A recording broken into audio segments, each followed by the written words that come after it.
Hello students, Department of Pre-University Education Karnataka ನಮ್ಮ PU board ಅಲ್ಲಿ ಈ ಸಿಲೆಬಸ್ ಅನ್ನ ಒಂದು ರೆಡ್ಯೂಸ್ ಮಾಡಿದ್ದಾರೆ. ಈ ವರ್ಷ ನಿಮ್ಗೆ ಗೊತ್ತೇ ಇದೆ, ಕ್ಲಾಸ್ಗಳು ನಡೆದಿದ್ದು ತುಂಬಾ ಕಡಿಮೆ ಇದೆ. ಸೊ ಹಾಗಾಗಿ ಎಷ್ಟು ಉಳ್ಕೊಂಡಿದೆ ಅಥವಾ ಎಷ್ಟು ಡಿಲೀಟ್ ಆಗಿದೆ ಎರಡು ಇಂಪಾರ್ಟೆಂಟ್ ನಮಗೆ. ಸೊ ಅಂದ್ರೆ ಯಾವುದನ್ನ ಮಾತ್ರ ನಾವು ಓದಿದ್ರೆ ಸಾಕು ಈ ವರ್ಷದ ಎಕ್ಸಾಮ್ಗೆ ಅನ್ನುವಂಥದ್ದು. ಸೊ ಅದಕ್ಕೆ ನಾವೇನ್ ಮಾಡ್ಬೇಕು ಹೇಳಿದ್ರೆ, ಈ deleted portion for the academic year 2020-21 ಅನ್ನ ಡಿಸ್ಕಸ್ ಮಾಡೋಣ. Okay, so for PU first especially physics. ಈ ಫಿಸಿಕ್ಸ್ ಅಲ್ಲಿ ಯಾವ್ಯಾವ ಪಾರ್ಟ್ ಅನ್ನ ನಮಗೆ ಈ ವರ್ಷಕ್ಕೆ ಅದನ್ನ ಒಂದು ಡಿಲೀಟ್ ಮಾಡಿದ್ದಾರೆ, ಅಂದ್ರೆ ಓದೋ ಅಗತ್ಯ ಇಲ್ಲ, ಯಾವುದು ಅಗತ್ಯ ಇಲ್ಲ ಅಂತ ಗೊತ್ತಾದ್ರೆ ಉಳಿದಿರೋದು ಗೊತ್ತಾಗುತ್ತೆ ನಮಗೆ. ಸೊ ನಾವೀಗ ಒಂದೊಂದೇ ಯೂನಿಟ್ ಅನ್ನ ನಾವು ಚೆಕ್ ಮಾಡ್ತಾ ಹೋಗೋಣ. ಈಗ ನೀವೇನ್ ಮಾಡ್ಬೇಕಂದ್ರೆ, ಈಗ ನಿಮ್ಮ ಹತ್ರ ಟೆಕ್ಸ್ಟ್ ಬುಕ್ ಇದ್ರೆ NCERT ಅವ್ರದ್ದು ಅದನ್ನು ಓಪನ್ ಮಾಡಿ ಇಟ್ಕೊಳ್ಳಿ. ನಾನು ಹೇಳ್ತೇನೆ, ಅದನ್ನ ಮಾರ್ಕ್ ಮಾಡ್ತಾ ಹೋಗ್ಬೋದು ನೀವು. ಒಂದು ಕೆಲಸ.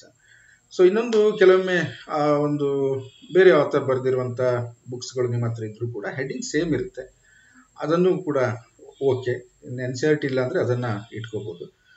ಇಲ್ಲ ಇನ್ನು ಕೆಲವು ನೋಟ್ಸ್ ಫಾರ್ಮಲ್ ಇರುತ್ತೆ ಅಥವಾ ಕ್ವಶನ್ ಆನ್ಸರ್ ಟೈಪ್ ಅಲ್ಲಿ ಇರುತ್ತೆ. ಸೊ ಅದನ್ನು ಸ್ವಲ್ಪ ಕೇರ್ಫುಲ್ ಆಗಿ ನೋಡ್ತಾ ಹೋದ್ರೆ ನೀವು ಅದನ್ನು ಕೂಡ ಮಾರ್ಕ್ ಮಾಡ್ಕೋಬಹುದು. ಇನ್ನು ನೋಟ್ಸ್ ಅನ್ನ ಇಟ್ಕೊಂಡಿದ್ರೆ ಪೂರ್ತಿ ನೋಟ್ಸ್ ನಿಮ್ಮ ಹತ್ರ ಈಗ ಇಲ್ಲ ಅಂತ ನಾನು ಅನ್ಕೋತೀನಿ, ಯಾಕೆಂದ್ರೆ ನಿಮ್ಗೆ ಇನ್ನೂ ಪೂರ್ತಿ ಕ್ಲಾಸ್ಗಳು ಮುಗ್ದಿಲ್ಲ. ಸೊ ಹಾಗಾಗಿ ಸ್ವಲ್ಪ ಕಷ್ಟ ಅನ್ಸ್ಬೋದು, ಬಟ್ ನೋಟ್ ಇಟ್ಕೊಳ್ಳಿ. ನಿಮ್ಗೆ ಈಗಾಗಲೇ ಕೆಲವು ಯೂನಿಟ್ಗಳನ್ನ ಮಾಡಿರುವುದರಲ್ಲೂ ಕೂಡ ನಾವು ಈ ಆನ್ಲೈನ್ ಕ್ಲಾಸ್ಗಳಲ್ಲಿ ನೀವು ಕಲ್ತಿದ್ದೀರಲ್ಲ, ಅಲ್ಲಿಯೂ ಕೂಡ ಕೆಲವು ಪಾರ್ಟ್ಗಳನ್ನ ಡಿಲೀಟ್ ಮಾಡಬೇಕಾಗತ್ತೆ, ಮಾಡಿದ್ದಾರೆ. ಸೊ ಅಂಥದನ್ನ ನೀವು ಮತ್ತೆ ಅದನ್ನ ಓದೋ ಅಗತ್ಯ ಇಲ್ಲ ಈ ವರ್ಷದ annual theory exam. Okay, so ಈಗ ನಾವು ಫಸ್ಟ್ ಏನ್ ಮಾಡ್ಬೇಕು ಹೇಳಿದ್ರೆ, ಒಂದೊಂದಾಗಿ ಯೂನಿಟ್ ಅನ್ನ ನೋಡ್ತಾ ಹೋಗೋಣ. ಫಸ್ಟ್ ಫಿಸಿಕಲ್ ವರ್ಲ್ಡ್ ಅಂತ ಇದೆ. ಸೊ ಒಂದು ಸಣ್ಣ ಯೂನಿಟ್, 2 hours ಯೂನಿಟ್ ಇದು. ಬಟ್ ಇಲ್ಲಿ ಕಾನ್ಸೆಪ್ಟ್ಗಳು ಅಂದ್ರೆ ಒಂದು ಬೇಸಿಕ್ ಐಡಿಯಾಸ್ ಏನಿತ್ತು ನಮಗೆ, ಬಟ್ ಆದ್ರೂ ಎಲ್ಲೋ ಒಂದ್ ಕಡೆ ಅರ್ಥ ಮಾಡ್ಕೊಳ್ಳೋದು ಕಷ್ಟ ಕೊಡ್ತಾ ಇತ್ತು ಅಂತ ಅನ್ಸುತ್ತೆ. ಸೊ ಇದರಲ್ಲಿ ಏನೇನ್ ಡಿಲೀಟ್ ಮಾಡಿದ್ದಾರೆ, ಡಿಲೀಟೆಡ್ ಪೋರ್ಷನ್ಸ್ ಏನೇನಿದೆ ಅದನ್ನ ನೋಡೋಣ. ಫಸ್ಟ್ ಏನಿದೆ ಅಂದ್ರೆ ಫಿಸಿಕ್ಸ್ ಸ್ಕೋಪ್ ಅಂಡ್ ಎಕ್ಸೈಟ್ಮೆಂಟ್. ನೀವು ಫಸ್ಟ್ ಬುಕ್ ತೆಗೆದ್ರೆ 1.2 ಅಂತ ಇದೆ ನೋಡಿ, ಅಲ್ಲಿ ಸಬ್ ಹೆಡಿಂಗ್ ಅಲ್ಲಿ. So scope and excitement of physics ಅಂತ ಇದೆ. ಸೊ ಅದನ್ನ ಓದೋ ಅಗತ್ಯ ಇಲ್ಲ, ಅದ್ರ ಮೇಲೆ ನಿಮ್ಗೆ ಯಾವುದೇ ಕ್ವಶನ್ಸ್ ಬರೋದಿಲ್ಲ ಅಂತ ಹೇಳಿ. ನೆಕ್ಸ್ಟ್ ಅದ್ರ ನೆಕ್ಸ್ಟ್ 1.3 ಇದೆ ನೋಡಿ, ಫಿಸಿಕ್ಸ್ ಟೆಕ್ನಾಲಜಿ ಅಂಡ್ ಸೊಸೈಟಿ ಅಂತ ಹೇಳಿ. ಸೊ ಇದ್ರ ಮೇಲೂ ಯಾವುದೇ ಕ್ವಶನ್ಸ್ ನಿಮ್ಗೆ ಎಕ್ಸಾಮಿಗೆ ಬರೋದಿಲ್ಲ. ಸಾಮಾನ್ಯವಾಗಿ ರಿಸರ್ಚ್ ಎಲ್ಲ ಬರ್ತಾ ಇತ್ತು, ಹೂ ಇನ್ವೆಂಟೆಡ್, ಹಾಗೆ ಇಂಥ ಕ್ವಶನ್ಸ್ ಗಳನ್ನ ಕೇಳೋದಿಲ್ಲ ಇದ್ರ ಮೇಲಿಂದ. ನೆಕ್ಸ್ಟ್ ಏನು ಕೇಳಿದ್ರೆ 1.5 ಇದೆ ನೋಡಿ, ನೇಚರ್ ಆಫ್ ಫಿಸಿಕಲ್ ಲಾಸ್ ಅಂತ ಇದೆ. ಸೊ 1.5 ಅನ್ನೋದು ಏನಿದೆ ಅಂದ್ರೆ ಈ ಫಂಡಮೆಂಟಲ್ ಲಾಸ್ ಬಗ್ಗೆ ಡಿಸ್ಕಷನ್ ಇದೆ ನೋಡಿ, ಅಲ್ಲಿ ಕನ್ಸರ್ವೇಷನ್ ಆಫ್ ಎನರ್ಜಿ, ಹೀಗೆಲ್ಲ ಡಿಟೇಲ್ ಆಗಿದೆ. ಸೊ ಅದರಲ್ಲಿ 1.5 ಹೆಡ್ಡಿಂಗ್ ಕೊಟ್ಟಿದ್ದಾರೆ, ಅದರಲ್ಲಿ ಸಬ್ ಹೆಡ್ಡಿಂಗ್ಸ್ ಎಲ್ಲ ಇದೆ. ಗ್ರಾವಿಟೇಷನಲ್ ಫೋರ್ಸ್ ಇದೆ, ನ್ಯೂಕ್ಲಿಯರ್ ಫೋರ್ಸ್ ಇದೆ, ಸ್ಟ್ರಾಂಗ್ ನ್ಯೂಕ್ಲಿಯರ್ ಮತ್ತು ವೀಕ್ ನ್ಯೂಕ್ಲಿಯರ್, ಎಲೆಕ್ಟ್ರೋಮ್ಯಾಗ್ನೆಟಿಕ್ ಫೋರ್ಸ್, ಇವೆಲ್ಲ ಯಾವುದು ನಿಮಗೆ ಈ ವರ್ಷಕ್ಕೆ ಎಕ್ಸಾಮಿಗೆ ಕೇಳೋದಿಲ್ಲ. ಯೂಶಲಿ ಏನ್ ಮಾಡ್ತಾ ಇದ್ರು ಅಂದ್ರೆ, what are the fundamental forces ಅಂತ ಕೇಳ್ತಾ ಇದ್ರು. Right any two fundamental forces, which is the strongest fundamental, which is the weakest fundamental, ಈ ತರ ಕ್ವಶನ್ಸ್ ಅನ್ನ ಕೇಳ್ತಾ ಇದ್ರು. ಅದು ಯಾವುದು ಬರೋದಿಲ್ಲ. ಸೊ ಇದನ್ನು ಬಿಟ್ಟು ಫಸ್ಟ್ 1.1 ಅಂತ ಇದೆಯಲ್ಲ, ವಾಟ್ ಈಸ್ ಫಿಸಿಕ್ಸ್ ಅನ್ನುವಂಥದ್ದು. ನೆಕ್ಸ್ಟ್ ಅಲ್ಲಿ ನೋಡಿ 1.4 ಇದೆ, ಅವೆಲ್ಲ ಉಳ್ಕೊಂಡಿದೆ ಅಂತೇಳಿ. ಓಕೆ, ಸೊ ಇಷ್ಟು ಪಾರ್ಟ್ ಅನ್ನ ನೀವು ಈ ವರ್ಷಕ್ಕೆ ಓದೋದು ಬೇಡ, ಗೊತ್ತಾಯ್ತಲ್ವಾ? ಓಕೆ, ಸೊ ನೆಕ್ಸ್ಟ್ ಚಾಪ್ಟರ್ಗೆ ಹೋದ್ರೆ ಯೂನಿಟ್ಸ್ ಅಂಡ್ ಮೆಜರ್ಮೆಂಟ್ಸ್ ಅಂತ ಇದೆ. ಇದು ಸ್ವಲ್ಪ ಒಂದು 4 hours ಸಿಲೆಬಸ್. ಇದರಲ್ಲಿ ಏನ್ ಡಿಲೀಟ್ ಮಾಡಿದ್ದಾರೆ, ಇದರಲ್ಲಿ ಏನನ್ನೂ ಡಿಲೀಟ್ ಮಾಡಿಲ್ಲ, ಅಂದ್ರೆ ಪೂರ್ತಿ ಯೂನಿಟ್ ಹಾಗೆ ಉಳ್ಕೊಂಡಿದೆ. ಸೊ ಇದರಲ್ಲಿ ಕಂಪ್ಲೀಟ್ ಯೂನಿಟ್ ಅನ್ನ ನೀವು ಎಕ್ಸಾಮ್ ಸಲುವಾಗಿ ಓದ್ಬೇಕಾಗುತ್ತೆ. ಸೊ ಇಲ್ಲಿ 1 ಮಾರ್ಕು, 3 ಮಾರ್ಕು, 2 ಮಾರ್ಕ್ ಕ್ವಶನ್ಸ್ ಎಲ್ಲ ಬರುವಂತ ಸಾಧ್ಯತೆ ಇದೆ. ಸೊ ಅದಕ್ಕೆ ಈ ಯೂನಿಟ್ ಅನ್ನ ನೀವು ರೆಡಿ ಆಗಬೇಕು, ಪ್ರಿಪೇರ್ ಆಗಬೇಕು. ಓಕೆ, ಸೊ ನೆಕ್ಸ್ಟ್ ಮುಂದಕ್ಕೆ ಹೋಗೋಣ. ಚಾಪ್ಟರ್ ನಂಬರ್ 3, ಈ motion in a straight line ಅನ್ನುವಂಥದ್ದು. ಸೊ ಇಲ್ಲಿ ಏನನ್ನ ಡಿಲೀಟ್ ಮಾಡಿದ್ದಾರೆ, ಇಲ್ಲಿ ಏನು ಕೇಳಿದ್ರೆ frame of reference, position time graph, speed and velocity ಅಂತ ಕೊಟ್ಟಿದ್ದಾರೆ. ಸೊ ಇಲ್ಲಿ ಯಾವುದೇ ಒಂದು ನಿಮ್ಗೆ ಹೆಡ್ಡಿಂಗ್ ನ ಒಂದು ನಂಬರ್ಸ್ ಅನ್ನ ಕೊಟ್ಟಿಲ್ಲ ನೋಡಿ, ಜಸ್ಟ್ ಫ್ರೇಮ್ ಆಫ್ ರೆಫರೆನ್ಸ್. ಅಂದ್ರೆ ಅರ್ಥ ಇಷ್ಟೇ, ನಿಮ್ಗೆ ಎಲ್ಲಾದ್ರೂ ಕ್ವಶನ್ಸ್ ಅನ್ನ what is frame of reference ಅಂತ ಕೇಳೋದಿಲ್ಲ, ಒಂದು ಅರ್ಥ ಮಾಡ್ಕೊಳ್ಳಿ. What is position time graph ಅಂತ ಕೇಳೋದಿಲ್ಲ. Write the difference between speed and velocity, or what is speed, what is velocity ಅಂತ ಕೇಳೋದಿಲ್ಲ. ಬಟ್ ಯಾವುದೇ ಒಂದು ಪಾರ್ಟ್ ಅನ್ನ ಕಂಪ್ಲೀಟ್ ಆಗಿ ಡಿಲೀಟ್ ಮಾಡಿಲ್ಲ. ಅಂದ್ರೆ ನಿಮ್ಗೆ ಸ್ವಲ್ಪ ಈಸಿ ಅನ್ಸ್ಬೋದು ಮಕ್ಕಳಿಗೆ, ಸ್ಟೂಡೆಂಟ್ಸ್ಗೆ, ಬಟ್ ಈಗ ನಾವು ಟೀಚ್ ಮಾಡುವಾಗ ಏನಾಗುತ್ತೆ ಕೇಳಿದ್ರೆ ಇದನ್ನೆಲ್ಲ ಹೇಳ್ಕೊಂಡೆ ಮುಂದಕ್ಕೆ ಹೋಗ್ತೀವಿ. ಯಾಕೆಂದ್ರೆ ನೆಕ್ಸ್ಟ್ ಡೆರಿವೇಶನ್ ಆಫ್ ಕೈನೆಮೆಟಿಕ್ ಇಕ್ವೇಶನ್ಸ್ ಅನ್ನ ಕೊಟ್ಟಿದ್ದಾರೆ. ಯಾವ್ದ್ರಿಂದ? ವಿತ್ ಪೊಸಿಷನ್ ಟೈಮ್ ಗ್ರಾಫೇ ಯೂಸ್ ಮಾಡಬೇಕು. ಬಟ್ ಆದರೂ ಕೂಡ ನಿಮಗೆ ಈ ಐಡಿಯಾ ಏನು ಕೇಳಿದರೆ, ಈ ರೀತಿ ಒಂದು ಸಣ್ಣ ಸಣ್ಣ ಹೆಡ್ಡಿಂಗ್ಸನ್ನು ಕೊಟ್ಟಿದ್ದಾರಲ್ವ, position time graph, speed and velocity. So ಇದನ್ನು ಕೇಳೋದಿಲ್ಲ ಅಂತ ಅರ್ಥ. ಬಟ್ ನನಗನ್ಸಿದ ಮಟ್ಟಿಗೆ ಈ ಚಾಪ್ಟರ್ 3ಯಲ್ಲಿ ಮೋಷನ್ ಇನ್ ಎ ಸ್ಟ್ರೇಟ್ ಲೈನಲ್ಲಿ ಏನು ಡಿಲೀಟ್ ಮಾಡಿದಾಗ ನನಗೆ ಅನಿಸ್ತಾ ಇಲ್ಲ. But according to the record, so ಇಷ್ಟನ್ನು ನೀವು ಓದಬೇಡಿ, ಡಿಲೀಟ್ ಮಾಡಿದ್ದಾರೆ ಅಂತ ಹೇಳಿದ್ದಾರೆ. ಓಕೆ, ನೆಕ್ಸ್ಟ್ ಚಾಪ್ಟರ್ ನಂಬರ್ 4ಗೆ ಹೋಗೋಣ. So motion in a plane. ಈ ಯೂನಿಟಲ್ಲಿ ಏನಾದರೂ ಡಿಲೀಟ್ ಮಾಡಿದಾರಾ ಅಂತೇಳಿ. ಮೋಷನ್ ಇನ್ ಎ ಪ್ಲೇನ್ ಅಂದಾಗ ನಿಮಗೆ ವೆಕ್ಟರ್ಸ್ ಬರುತ್ತೆ. ಸೊ ಅಲ್ಲಿ ಒಂದು ಪ್ರೊಜೆಕ್ಟೈಲ್ ಎಲ್ಲ ಕಲಿತೀರಿ, ಸರ್ಕ್ಯುಲರ್ ಮೋಷನ್ ಇದೆ, ಸೊ ವೆಕ್ಟರ್ ಇದೆ ಮೇನ್ ಆಗಿ. ಇಲ್ಲಿ ಯಾವುದನ್ನು ಡಿಲೀಟ್ ಮಾಡಿಲ್ಲ. ನಿಮಗೆ ಅದು ಮುಂದೆ ಎಕ್ಸಾಮಿಗೆ ಬೇಕು ಅನ್ನೋ ದೃಷ್ಟಿಯಿಂದ ಅಥವಾ ಮುಂದಿನ ಹೈಯರ್ ಸ್ಟಡೀಸ್ಗೆ ಸೆಕೆಂಡ್ ಇಯರ್ ಬಂದಾಗಲೂ ಬೇಕಲ್ವ ನಿಮಗೆ ಅದು. ಸೊ ಹಾಗಾಗಿ ಒಂದು ಈ ಯೂನಿಟಲ್ಲಿ ಏನನ್ನು ಡಿಲೀಟ್ ಮಾಡಿಲ್ಲ, ಪೂರ್ತಿ ಯೂನಿಟನ್ನು ನೀವು ಓದಬೇಕು. ಓಕೆನಾ. ನೆಕ್ಸ್ಟ್ ಈ ಚಾಪ್ಟರ್ ನಂಬರ್ 5ಅಲ್ಲಿ ಲಾಸ್ ಆಫ್ ಮೋಷನ್ ಅಂತ ಬಂದಿದೆ. So laws of motion heading ಇದೆಯಲ್ವ, ಇದರಲ್ಲಿ ಏನನ್ನ ಡಿಲೀಟ್ ಮಾಡಿದ್ದಾರೆ. ಸೊ ಇದರಲ್ಲಿ ಏನು ಮಾಡಿದ್ದಾರೆ ಕೇಳಿದರೆ, ಇಂಟ್ಯೂಟಿವ್ ಕಾನ್ಸೆಪ್ಟ್ ಆಫ್ ಫೋರ್ಸ್ ಅಂತ, inertia, Newton's first law of motion, ಅದರಲ್ಲಿ momentum, Newton's second law of motion, ಅದರಲ್ಲಿ impulse, Newton's third law of motion, ಇಷ್ಟನ್ನು ಡಿಲೀಟ್ ಮಾಡಿದ್ದಾರೆ. ಲಾಸ್ ಆಫ್ ಮೋಷನಲ್ಲಿ ಭಾಳಷ್ಟು ಡಿಲೀಟ್ ಮಾಡಿದ್ದಾರೆ. ಸೊ ಈ ಇಂಟ್ಯೂಟಿವ್ ಕಾನ್ಸೆಪ್ಟ್ ಆಫ್ ಫೋರ್ಸ್ ಅನ್ನೋದು ನಿಮಗೆ 5.2 ಅಂತ ಬುಕ್ಸ್ ತೆಗೆದ್ರೆ ನಿಮ್ಗೆ ಸಿಗುತ್ತೆ. 5.2 ಚಾಪ್ಟರ್ 5 ಲಾಸ್ ಆಫ್ ಮೋಷನ್ನಲ್ಲಿ 5.2 ಅರಿಸ್ಟಾಟಲ್ಸ್ ಫಾಲಸಿ ಅಂತ ಇದೆ ನೋಡಿ. ಸೊ ಅದನ್ನು ಕಂಪ್ಲೀಟ್ ಡಿಲೀಟ್ ಮಾಡಿದ್ದಾರೆ. ಓಕೆ, ಸೊ ನೆಕ್ಸ್ಟ್ ಏನು ಕೇಳಿದರೆ, ಇನರ್ಷಿಯಾ ಅನ್ನೋದಕ್ಕೆ ಹೆಡ್ಡಿಂಗ್ 5.3 ಬರುತ್ತೆ ನೋಡಿ, ದ ಲಾ ಆಫ್ ಇನರ್ಷಿಯಾ ಅಂತ ಹೇಳಿ. ಸೊ ಉಳಿದಿದ್ದು ಸೇಮ್ ಇದೆ, ಏನು Newton's first law of motion ಅಂತ ನಿಮಗೆ ಇದು ಸಿಗುತ್ತೆ 5.4, ಅದನ್ನು ಪೂರ್ತಿ ಡಿಲೀಟ್ ಮಾಡಿದ್ದಾರೆ. ಅಲ್ಲಿ ಮೊಮೆಂಟಮ್ ಕಾನ್ಸೆಪ್ಟ್ ಬರುತ್ತೆ. Very next change in momentum ಅನ್ನು ತಗೊಂಡು ನ್ಯೂಟನ್ಸ್ ಸೆಕೆಂಡ್ ಲಾ ನೋಡ್ತೀವಿ, ಅದರಲ್ಲಿ ಇಂಪಲ್ಸ್ ಬಗ್ಗೆ ಎಕ್ಸ್ಪ್ಲನೇಷನ್ ಬರುತ್ತೆ, definition, expression. So Newton's third law of motion 5.6 ಅದರ ಇಲ್ಯುಸ್ಟ್ರೇಷನ್ಸ್ ಇವೆಲ್ಲ ಇದೆ, ಪೂರ್ತಿಯಾಗಿ ಕೈಬಿಟ್ಟಿದ್ದಾರೆ. ಈಗ ಏನಾಯ್ತು ಕೇಳಿದರೆ, ನಿಮಗೆ ಸಾಮಾನ್ಯ ಇದ್ರ ಮೇಲೆ ಏನು ಕ್ವಶನ್ ಬರ್ತಿತ್ತು ಅಂದರೆ, state Newton's first law, second law, third law ಅಂತ ಕೇಳ್ತಾ ಇದ್ರು. ಅದನ್ನು ಕೇಳೋದಿಲ್ಲ ಈ ವರ್ಷಕ್ಕೆ. Derive F is equal to M into A where the symbols have their usual meanings ಅಂತ ಕೇಳ್ತಾ ಇದ್ರು. ಯಾವ್ದ್ರ ಮೇಲೆ? ನ್ಯೂಟನ್ಸ್ ಸೆಕೆಂಡ್ ಲಾ ಆದಮೇಲೆ. ವಾಟ್ ಈಸ್ ಇಂಪಲ್ಸ್ ಅಂತ ಕೇಳ್ತಾ ಇದ್ರು. Give one example to Newton's third law of motion, ಅವ್ರು ಗಿವ್ ಒನ್ ಇಲ್ಯುಸ್ಟ್ರೇಷನ್ಸ್ ಅಂತ ಹೇಳ್ತಾ ಇದ್ರು. What is define linear momentum ಅಂತ ಹೇಳ್ತಾ ಇದ್ರು. ಸೊ ಈ ಥರ ಕ್ವಶನ್ಸ್ಗಳು ಬರೋದಿಲ್ಲ ನಿಮಗೆ ಈ ಪಾರ್ಟಲ್ಲಿ. ಅಂದರೆ ಲಾಸ್ ಆಫ್ ಮೋಷನ್ನಲ್ಲಿ ಇಷ್ಟು ಸಬ್ ಕಾನ್ಸೆಪ್ಟ್ಗಳನ್ನು ಡಿಲೀಟ್ ಮಾಡಿದ್ದಾರೆ ಈ ವರ್ಷಕ್ಕೆ. ಓಕೆ, ಸೊ ಯೂನಿಟ್ ನಿಮಗೆ ಕ್ಲಿಯರ್ ಆಯ್ತು ಅನ್ಕೋತೀನಿ. ಈಗ ನಾವು ಮುಂದಕ್ಕೆ ಹೋಗೋಣ. ವರ್ಕ್, ಪವರ್ ಆ್ಯಂಡ್ ಎನರ್ಜಿ, ಇದು ಚಾಪ್ಟರ್ ನಂಬರ್ 6. ಸೊ ಇಲ್ಲಿ ಏನಾಗಿದೆ ನೋಡಿ, ಏನು ಡಿಲೀಟ್ ಮಾಡಿದ್ದಾರೆ? ಇಲ್ಲಿ ಏನು ಡಿಲೀಟ್ ಮಾಡಿಲ್ಲ. ನಿಮ್ಗೆ ಇಲ್ಲೂ ಕೂಡ ಒಂದ್ಸರಿ ವೆಕ್ಟರ್ಸ್ ಬರುತ್ತೆ, ಡಾಟ್ ಪ್ರಾಡಕ್ಟ್ ಅನ್ನುವಂಥದ್ದು. ಆ ಡಾಟ್ ಪ್ರಾಡಕ್ಟ್ ಅದರ ಪ್ರಾಪರ್ಟೀಸ್ ಅನ್ನೆಲ್ಲ ಕಲಿತೀರಿ, ಡೆಫಿನೇಷನ್ ಆಫ್ ವರ್ಕ್ ಡನ್ ಅದ್ರ ಕಲಿತೀರಿ, ಎನರ್ಜಿ, ಪವರ್ ಎಲ್ಲ ಇದೆ, ಯಾವುದನ್ನು ಡಿಲೀಟ್ ಮಾಡಿಲ್ಲ. ಸೊ ಯೂನಿಟನ್ನು ಪೂರ್ತಿಯಾಗಿ ನೀವು ಓದ್ಕೋಬೇಕಾಗತ್ತೆ. ಓಕೆ, ಇಷ್ಟೇನು ಅಂದರೆ ಚಾಪ್ಟರ್ 7 ಇದೆ, system of particles and rotational motion. ಇದು ಚಾಪ್ಟರ್ ನಂಬರ್ 7. ಸೊ ಇಲ್ಲಿ ಏನು ಡಿಲೀಟ್ ಮಾಡಿದ್ದಾರೆ? ಇಲ್ಲಿ statement of parallel and perpendicular axis theorems and their applications ಅಂತ ಇದೆ. ಸೊ ನಿಮಗೆ ಬುಕ್ಸಲ್ಲಿ ನೀವು ಹುಡುಕಿದ್ರೆ ಏನು ಸಿಗುತ್ತೆ ಗೊತ್ತಾ? Theorems of perpendicular and parallel axis ಅಂತ ಇದೆ ನೋಡಿ, 7.10 ಸಿಗ್ತಾ? ಸೊ ಆ 7.10ದಲ್ಲಿ theorems of perpendicular and parallel axis ಇದೆ ಕಂಪ್ಲೀಟ್. ಅಲ್ಲಿ ಥಿಯರಮ್ ಸ್ಟೇಟ್ಮೆಂಟ್ ಬರುತ್ತೆ, ಒಂದು ಎಕ್ಸಾಂಪಲ್ಸು, ಮತ್ತೊಂದು ಥಿಯರಮ್, ಅದಕ್ಕೊಂದು ಎಕ್ಸಾಂಪಲ್ಸು. ಸೊ ಇಷ್ಟು ಯಾವುದೂ ನಿಮಗೆ ಎಕ್ಸಾಮಲ್ಲಿ ಕೇಳೋದಿಲ್ಲ. ಇದು ಪ್ರತಿ ಸಲ ಎಕ್ಸಾಮಿಗೆ ಕೇಳ್ತಾ ಇರುವಂಥ ಒಂದು ಕ್ವಶನ್ ಆಗಿತ್ತು. ಸ್ಟೇಟ್ಮೆಂಟನ್ನು ಕೇಳ್ತಾ ಇದ್ರು, ಅವರು ಸ್ಟೇಟ್ ಆ್ಯಂಡ್ ಎಕ್ಸ್ಪ್ಲೈನ್ ಅಂತ ಕೇಳ್ತಾ ಇದ್ರು. ಸೊ ಕೆಲವೊಮ್ಮೆ 5 ಮಾರ್ಕ್ಸ್ಗೂ ಕೇಳಿದ್ದಾರೆ ಇದನ್ನು. ಬಟ್ ಈ ಸಲ ಈ ಪಾರ್ಟನ್ನು ಡಿಲೀಟ್ ಮಾಡಿದ್ದಾರೆ. Okay, next chapter number 8 gravitation. ಈ ಗ್ರಾವಿಟೇಷನ್ದಲ್ಲಿ ಏನು ಡಿಲೀಟ್ ಮಾಡಿದ್ದಾರೆ?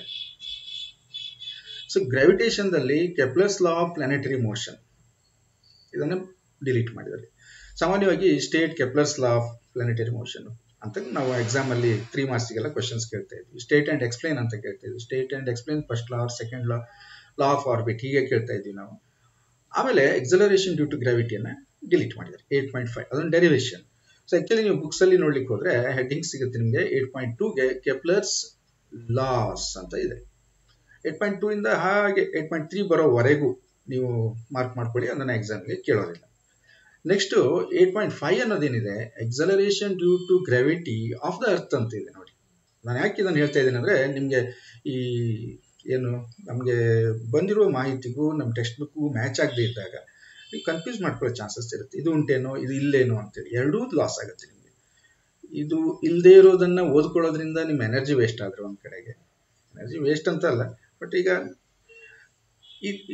ಇರೋದನ್ನು ನಾವು ಇಲ್ಲ ಅಂತ ಬಿಟ್ಟು ಹಾಕಿದರೆ ಆವಾಗ ತುಂಬ ದೊಡ್ಡ ಲಾಸ್ ಆಗುತ್ತೆ. ಅಯ್ಯೋ ಅದು ಓದ್ಕೊಂಡು ಬರ್ತಿದ್ದೆ ನನಗೆ ಗೊತ್ತಿಲ್ಲಾಗಿತ್ತು, ಹೀಗಾಗುತ್ತೆ. ಸೊ ಕ್ಲೀನಾಗಿ ನೋಡ್ಕೊಳ್ಳಿ. 8.2 ಕೆಪ್ಲರ್ಸ್ ಲಾಸ್ ಅಂತ ಹೆಡಿಂಗ್ ಇದೆ. ನಿಮ್ಮ ಬುಕ್ಸ್ ನೀವು ತೆಗೆದಿಟ್ಕೊಂಡ್ರೆ ಗೊತ್ತಾಗ್ತಾ ಹೋಗುತ್ತೆ ನಿಮಗೆ. 8.5 acceleration due to gravity of the earth ಅಂತ ಇದೆ. ಸೊ ಇವೆರಡನ್ನ ಈ ವರ್ಷದ ಸಿಲೆಬಸ್ಸಿಗೆ ತೆಗೆದಿದ್ದಾರೆ. ಸೊ ಇದನ್ನು ಓದಾಗತ್ತಿಲ್ಲ. Next chapter number 9. ಈಗ ಸೆಕೆಂಡ್ ಬುಕ್ಕಿಗೆ ಹೋಗೋಣ. ಸೆಕೆಂಡ್ ಪಾರ್ಟನ್ನು ಅಲ್ಲೇ ತೆಗೆದಿಟ್ಕೊಳ್ಳಿ. ಅಂದರೆ ನಾನು NCERT ಬುಕ್ಸಿನ ತಲೆ ಇಟ್ಕೊಂಡು ಮಾತಾಡ್ತಿದ್ದೇನೆ. ಫಸ್ಟ್ ಪಾರ್ಟಿಗೆ 8 ಯೂನಿಟ್ಸ್ ಕಂಪ್ಲೀಟ್ 8 ಚಾಪ್ಟರ್ಸ್ ಕಂಪ್ಲೀಟ್ ಆಗುತ್ತೆ. ಸೆಕೆಂಡ್ ಪಾರ್ಟಲ್ಲಿ ಮೆಕ್ಯಾನಿಕಲ್ ಪ್ರಾಪರ್ಟೀಸ್ ಆಫ್ ಸಾಲಿಡ್ ಇಂದ ಸ್ಟಾರ್ಟ್ ಆಗುತ್ತಲ್ಲ, ಚಾಪ್ಟರ್ ನಂಬರ್ 9. ಇಲ್ಲೇನು ಡಿಲೀಟ್ ಮಾಡಿದ್ದಾರೆ ಅನ್ನುವಂಥದ್ದು. ಸೊ ಇಲ್ಲೇನು ಮಾಡಿದ್ದಾರೆ ಕೇಳಿದರೆ, ಇಲಾಸ್ಟಿಕ್ ಬಿಹೇವಿಯರ್ ಆಫ್ ಸಾಲಿಡ್ 9.2 ಇದೆ ನೋಡಿ. ಫಸ್ಟ್ ಅಲ್ಲಿ ಇಂಟ್ರಡಕ್ಷನ್ ಅಲ್ಲ, ಅದಾದಮೇಲೆ ಇಲಾಸ್ಟಿಕ್ ಬಿಹೇವಿಯರ್ ಆಫ್ ಸಾಲಿಡ್ಸ್ ಅಂತ ಇದೆ.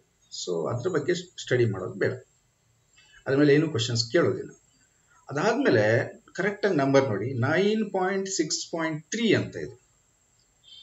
ಅಲ್ಲಿ 9.6 ಅಲ್ಲಿ ಮಾಡ್ಯುಲಸ್ ಬರ್ತಾ ಹೋಗುತ್ತೆ ನಿಮಗೆ. 0.3 ಅನ್ನೋದು shear modulus of rigidity, shear modulus ಬಗ್ಗೆ ಇರುತ್ತೆ. ಬಟ್ ಸ್ಟ್ರೇನು ಸ್ಟ್ರೆಸ್ಸು ಎಲ್ಲರಿಗೂ ಕಲಿತೀರಿ, ಬಟ್ ಶಿಯರ್ ಮಾಡ್ಯುಲಸ್ ಅನ್ನ ಮಾತ್ರ ತೆಗೆದಿದ್ದಾರೆ. ಸೊ ನಿಮಗೆ ಶಿಯರ್ ಸ್ಟ್ರೆಸ್ ಶಿಯರ್ ಸ್ಟ್ರೇನು ತೆಗೆದಿದ್ವಿ ಅಂತ ಎಲ್ಲೂ ಹೇಳಿಲ್ಲ. But shear modulus of rigidity ಇದೆಯಲ್ಲ, ಶಿಯರ್ ಮಾಡ್ಯುಲಸ್ ಅಂತೀವಲ್ಲ ನಾವು, ಸೊ ಅದನ್ನು ರಿಮೂವ್ ಮಾಡಿದ್ದಾರೆ. ನಿಮಗೆ ಈ ವರ್ಷ ಅದ್ರ ಮೇಲೆ ಕ್ವಶನ್ಸ್ ಅನ್ನು ಕೇಳಬಾರ್ದು ಅಂತೇಳಿ ಅದು ಫಾರ್ಮುಲಾ ಆ ಕಾನ್ಸೆಪ್ಟ್ ಬಿಟ್ಟಿದ್ದಾರೆ. ಅಂದರೆ ನಿಮಗೆ ನೆಕ್ಸ್ಟು ಇನ್ನೊಂದು ಬೇರೆ ಕಾನ್ಸೆಪ್ಟ್ಗಳನ್ನ ಹೇಳೋದಿದೆ, ಯಾವುದು ನೆಕ್ಸ್ಟ್ ವಿಡಿಯೋದಲ್ಲಿ ಹೇಳ್ತೇನೆ. ಬಟ್ ಈಗ ಜಸ್ಟ್ ನಾನು ಡಿಲೀಟೆಡ್ ಪಾರ್ಟನ್ನು ಹೇಳ್ತಾ ಹೋಗ್ತಿದ್ದೇನೆ. ನಿಮಗೆ ನ್ಯೂಮೆರಿಕಲ್ ಎಲ್ಲಿ ಬರುತ್ತೆ ಮತ್ತು ಅದಕ್ಕೂ ಮೊದಲು ಉಳ್ಕೊಂಡಿರೋ ಪಾರ್ಟನ್ನು ಹೇಳಬೇಕಾಗಿದೆ, ಅದನ್ನು ನೆಕ್ಸ್ಟ್ ಕ್ಲಾಸಿಗೆ ಮಾಡೋಣ. ಸೊ ನೆಕ್ಸ್ಟ್ ಏನು ಅಂದರೆ 9.6.5 9.6.6. ಸೊ ಇದು ನೋಡಿ, ಪಾಯ್ಸನ್ಸ್ ರೇಷಿಯೋ ಮತ್ತು elastic potential energy in stretched wire ಅಂತ ಇದೆ. ಸೊ ಈ ಎರಡೂ ಸಿಗಲಿಲ್ಲ ನಿಮ್ಮ ಬುಕ್ಕಲ್ಲಿ ಅಲ್ವಾ. ಅದೇನಾಗಿದೆ ಅಂದರೆ ಲಾಸ್ಟಲ್ಲಿ ಒಂದು ಎಂಡಲ್ಲಿ ಸಪ್ಲಿಮೆಂಟರಿ ಮಟೀರಿಯಲ್ ಅಂತ ಇದೆ ನೋಡಿ. ಬುಕ್ಸ್ ಎಂಡಿಗೆ ತಗೊಂಡೋಗಿ ಒಂದಿಷ್ಟು ಮಾಡೆಲ್ ಕ್ವಶನ್ ಪೇಪರ್ಸ್ ಇದೆ, ಅದಕ್ಕೂ ಸ್ವಲ್ಪ ಹಿಂದಕ್ಕೆ ಬನ್ನಿ. ಸಪ್ಲಿಮೆಂಟರಿ ಮಟೀರಿಯಲ್ಸ್ ಅಂತ ಇದೆಯಲ್ಲ, ಅಲ್ಲಿ ಎಕ್ಸ್ಟ್ರಾ ಕೊಟ್ಟಿದ್ದಾರೆ. ನಾನು ನಿಮ್ಗೆ ಕಲಿಸ್ತಿದ್ವಿ. ಅಂದರೆ ಪಾಯ್ಸನ್ಸ್ ರೇಷಿಯೋ ಮತ್ತು elastic potential energy in stretched wire ಅನ್ನುವಂಥದ್ದು. ಸೊ ಇದೊಂದು ಡೆರಿವೇಶನು, ಇದನ್ನು ತೆಗೆದಿದ್ದಾರೆ. ಯೂಶಲಿ ಎಕ್ಸಾಮ್ಗೆ ಇಲಾಸ್ಟಿಕ್ ಪೊಟೆನ್ಷಿಯಲ್ ಎನರ್ಜಿ ಇದೆಯಲ್ಲ, ಸೊ ಇದರ ಮೇಲೆ ಒಂದು ಕ್ವಶನ್ಸ್ 5 ಮಾರ್ಕ್ಸ್ಗೆ ಅದನ್ನೇ ಕೇಳಿಬಿಡ್ತಾ ಇದೆ, derive elastic potential energy in stretched wire ಅಂತೇಳಿ. ಬಟ್ ಈ ಸರಿ ಅದನ್ನು ಡಿಲೀಟ್ ಮಾಡಿದ್ದಾರೆ.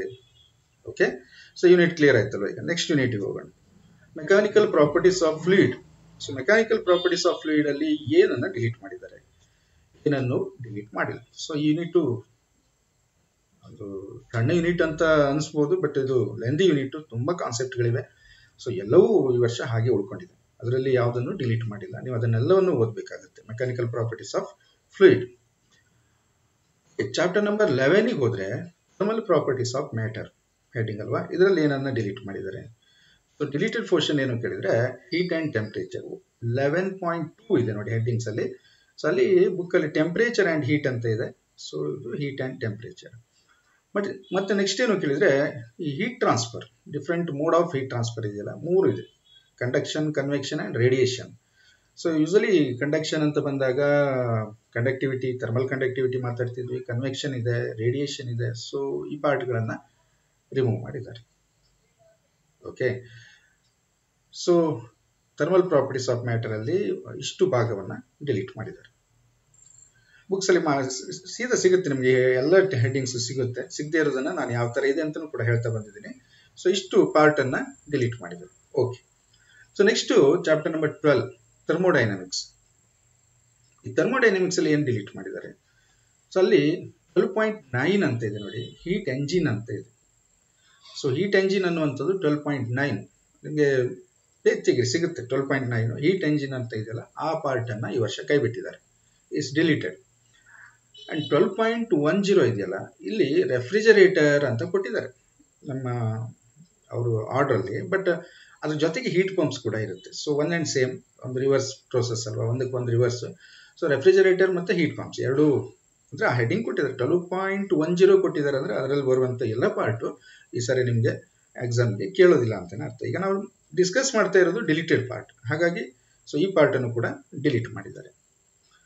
ನೆಕ್ಸ್ಟು ಕೈನೆಟಿಕ್ ಥಿಯರಿ ಅಲ್ವಾ, ಚಾಪ್ಟರ್ ನಂಬರ್ 13. ಸೊ ಕೈನೆಟಿಕ್ ಥಿಯರಿಯಲ್ಲಿ ಏನು ಡಿಲೀಟ್ ಮಾಡಿದ್ದಾರೆ, ಸೊ ಇದು ಸ್ಮಾಲ್ ಯೂನಿಟ್. ಸೊ ಇಲ್ಲಿ ಏನು ಡಿಲೀಟ್ ಮಾಡಿಲ್ಲ, ಯಾಕೆಂದರೆ ಪೂರ್ತಿ ಹಾಗೆ ಇದೆ. ಕೈನೆಟಿಕ್ ಥಿಯರಿಯಲ್ಲಿ ಇರೋದೇ ಸ್ವಲ್ಪ ಕಾನ್ಸೆಪ್ಟ್ಗಳು, ಬಟ್ ಅಷ್ಟನ್ನು ಹಾಗೆ ಉಳಿಸಿದ್ದಾರೆ ಅನ್ನುವಂಥದ್ದು. ಓಕೆ, ಸೊ ಇದಾದಮೇಲೆ ಉಳಿದಿರೋದು ಇನ್ನು 2 ಯೂನಿಟ್ಗಳು, 2 ಚಾಪ್ಟರ್ಗಳಿವೆ. ಒಂದೇದು ಚಾಪ್ಟರ್ ನಂಬರ್ 14 ಆಸಿಲೇಷನ್. ಸೊ ಈ ಆಸಿಲೇಷನ್ನಲ್ಲಿ ಏನಾಗಿದೆ ನೋಡಿ, ಆಸಿಲೇಷನ್ನಲ್ಲಿ ಏನೂ ಡಿಲೀಟ್ ಮಾಡಿಲ್ಲ. ಸೊ ಎಲ್ಲವೂ ಇಂಪಾರ್ಟೆಂಟ್ ಅಂತ ಕನ್ಸಿಡರ್ ಮಾಡಿದ್ದಾರೆ, ಮತ್ತು ನೀವು ಅದನ್ನು ಓದ್ಕೊಂಡು ಎಕ್ಸಾಮಿಗೆ ಬರೀಬೇಕಾಗುತ್ತೆ. ಅಂದರೆ ಯಾವುದನ್ನು ಇಲ್ಲಿ ನೀವು ನಿಮಗೆ ಬಿಡಲಿಕ್ಕೆ ಫ್ರೀಡಮ್ ಇಲ್ಲ, ಪೂರ್ತಿ ಯೂನಿಟನ್ನು ಓದಬೇಕಾಗುತ್ತೆ. ಯಾವುದು ಆಸಿಲೇಷನ್. ಸೊ ನೆಕ್ಸ್ಟು ವೇವ್ಸ್ ಅಂತ ಬರುತ್ತಲ್ವ, ಲಾಸ್ಟ್ ಚಾಪ್ಟರ್ ನಂಬರ್ 15. ಸೊ ಆ ವೇವ್ಸಲ್ಲಿ ನೀವೇನು ಏನೇನು ಡಿಲೀಟ್ ಮಾಡಿದ್ದಾರೆ ಅನ್ನುವಂಥದ್ದು. So fundamental mode and harmonics ಅಂತ ನೋಡಿ, ಇಲ್ಲಿ ಅದಕ್ಕೆ ಹೆಡ್ಡಿಂಗ್ ಕೊಟ್ಟಿಲ್ಲ, simply fundamental mode and harmonics ಅಂತ ಹೇಳ್ತಾರೆ. ಫಂಡಮೆಂಟಲ್ ಮೋಡ್ ಆ್ಯಂಡ್ ಹಾರ್ಮೋನಿಕ್ಸ್ ಅಂದಾಗ ನೀವು ನಿಮ್ಗೆ ಕಲಿಸ್ಬೇಕಾದ್ರೆ ಮೆನ್ಷನ್ ಮಾಡ್ತಾರೆ, ಅದನ್ನು ಬಿಟ್ಟು ಕಲಿಸಿರ್ತಾರೆ, ಯಾಕೆಂದರೆ ಇನ್ನೂ ಕಲ್ತಾಗಿಲ್ಲ, ಯೂನಿಟನ್ನು ಕಂಪ್ಲೀಟ್ ಆಗಿಲ್ಲಲ್ವಾ. ಸೊ ಅಲ್ಲಿ ಬರುತ್ತೆ ನಿಮಗೆ ಆ ಒಂದು ಸ್ಟ್ಯಾಂಡಿಂಗ್ ವೇವ್ಸನ್ನು ಸ್ಟಡಿ ಮಾಡ್ತಾ ಹೋದಾಗ. So fundamental mode and harmonics ಅನ್ನೋದು ಬರುತ್ತೆ, ಅಷ್ಟೇ ಒಂದು ಸಣ್ಣ ಕಾನ್ಸೆಪ್ಟನ್ನು ಬಿಟ್ಟಿದ್ದಾರೆ, ಬಿಟ್ಟು ಉಳಿದೆಲ್ಲ ಇದೆ. 15.8 ನೋಡಿ ಹೆಡ್ಡಿಂಗ್ ಕೊಟ್ಟಿದ್ದಾರೆ, ಡಾಪ್ಲರ್ ಇಫೆಕ್ಟ್ ಅಂತ ಇದೆ. ಸೊ ಅಲ್ಲಿಂದ ಎಂಡ್ವರೆಗೂ ವೇವ್ ಯೂನಿಟ್ ಮುಗಿದೋಗುತ್ತೆ, ಅಷ್ಟು ಪಾರ್ಟನ್ನು ಡಿಲೀಟ್ ಮಾಡಿದ್ದಾರೆ. ಸೊ ಡಾಪ್ಲರ್ ಇಫೆಕ್ಟಲ್ಲಿ ನಿಮಗೆ source is moving, observer is stationary, observer is moving, source is stationary, ಇವೆಲ್ಲ ಇದೆ. ಒಂದು 3 ಡಿಫ್ರೆಂಟ್ ಕೇಸ್ಗಳಿವೆಯಲ್ಲ. ಸೊ ಎಲ್ಲವನ್ನೂ ಕೂಡ ಡಿಲೀಟ್ ಮಾಡಿದ್ದಾರೆ. ನಿಮ್ಗೆ ಅದ್ರ ಮೇಲೆ ಯೂಸಲಿ ಒಂದು ಪ್ರಾಬ್ಲಮ್ಸ್ ಕೇಳ್ತಾ ಇದ್ರು ಎಕ್ಸಾಮ್ಗೆ, ಕೆಲವೊಮ್ಮೆ ಈಸಿ ಇರ್ತಾ ಇತ್ತು ಪ್ರಾಬ್ಲಮು, ಬಟ್ ಅದನ್ನು ಡಿಲೀಟ್ ಮಾಡಿದ್ದಾರೆ. ಹಾಗಾಗಿ ನಿಮಗೆ ಚಾಪ್ಟರ್ ನಂಬರ್ 15ನಲ್ಲಿ ಇಷ್ಟು ಪಾರ್ಟನ್ನು ಡಿಲೀಟ್ ಮಾಡಿದ್ದಾರೆ. ಸೊ ಇರೋದೇ 15 ಯೂನಿಟ್ಸ್ಗಳು ನಮಗೆ, 15 ಚಾಪ್ಟರ್ಸ್ಗಳು ನಮಗೆ. ಈಗ ನೆಕ್ಸ್ಟು ಏನು ಕೇಳಿದರೆ, ಈಗ ನಾನು ಇಲ್ಲಿ ಡಿಲೀಟ್ ಮಾಡಿರೋ ಪಾರ್ಟ್ಗಳನ್ನೆಲ್ಲ ಹೇಳ್ತಾ ಬಂದೆ ನಿಮಗೆ, ಡಿಲೀಟ್ ಮಾಡಿರೋ ಪೋರ್ಷನ್ಸ್ ಏನೇನು ಅಂತೇಳಿ. ನೀವು ಫಸ್ಟ್ ಇಯರ್ ಬಂದವರು ನಿಮಗೆ ಸ್ವಲ್ಪ ಕಷ್ಟ ಆಗುತ್ತೆ, ಅಡ್ಜಸ್ಟ್ ಆಗೋಕ್ಕೆ ಟೈಮ್ ತಗೊಂಡಿದ್ರಿ, ಆಲ್ರೆಡಿ ನೋಡೇ ಇಲ್ಲ ಕಾಲೇಜ್ ಕ್ಯಾಂಪಸನ್ನು ನೀವು ಕೆಲವರು. ಬಟ್ ಈಗ ಏನು ಕೇಳಿದರೆ, ಉಳ್ಕೊಂಡಿರೋದು ನಿಮ್ಗೆ ಬೇಕು ಅಂತ ನನಗೆ ಅನಿಸ್ತಾ ಇದೆ. ಸೊ ಹಾಗಾಗಿ ನಾವು ಏನು ಮಾಡೋಣ, ನೆಕ್ಸ್ಟ್ ಒಂದು ವಿಡಿಯೋನ ನಿಮಗಾಗಿ ನಾನು ಮಾಡ್ತೇನೆ. ಏನು ಕೇಳಿದರೆ, retain portion in first physics. ಅಂದರೆ ಉಳ್ಕೊಂಡಿರೋದು ಏನು ಹಾಗಾದರೆ, ಆ್ಯಕ್ಚುಲಿ ಸ್ವಲ್ಪ ಕಷ್ಟ ಅಂತ ನನಗೆ ಫೀಲ್ ಆಗ್ತದೆ. ಯಾಕೆಂದರೆ ನೀವು ಆ ಥರ ಅಷ್ಟು ಅದನ್ನು ಆ ಹ್ಯಾಬಿಟ್ ಬಂದಿರೋದಿಲ್ಲ ನಿಮಗೆ. SSLC ವರೆಗೂ ನಿಮಗೆ ಟೆಕ್ಸ್ಟ್ ಬುಕ್ಕು, ಅದರಲ್ಲಿ ಕ್ವಶನ್ ಆನ್ಸರು ಅದೇ ಮಾಡ್ಕೊಂಡು ಬಂದಿದ್ರಿ. ಬಟ್ ಇಲ್ಲಿ ಬಂದಾಗ ನಿಮ್ಗೆ ಒಂದು ಸ್ವಲ್ಪ ಒಂದು ಡಿಫ್ರೆನ್ಸ್, ಒಂದು ಎಕ್ಸ್ಪೀರಿಯನ್ಸ್ ಆಗುತ್ತೆ ನಿಮಗೆ ಅಂದ್ಕೊಂಡಿದ್ದೀನಿ ನಾನು. ಸೊ ಹಾಗಾಗಿ ರಿಟೈನ್ ಪೋರ್ಷನ್ ಉಳ್ಕೊಂಡಿರೋದು ಎಷ್ಟು, ಹಾಗಾದರೆ ಯಾವ್ಯಾವ ಯೂನಿಟಲ್ಲಿ ಏನು ಓದಬೇಕು ಅಲ್ವಾ. ಫಸ್ಟು ನೆಕ್ಸ್ಟ್ ವಿಡಿಯೋದಲ್ಲಿ ನಿಮಗೆ ಉಳಿದಿರುವಂತಹ ಪೋರ್ಷನ್ಸ್ ಯಾವ್ಯಾವುದಿದೆ ಅನ್ನೋದನ್ನು ಹೇಳ್ತೇನೆ.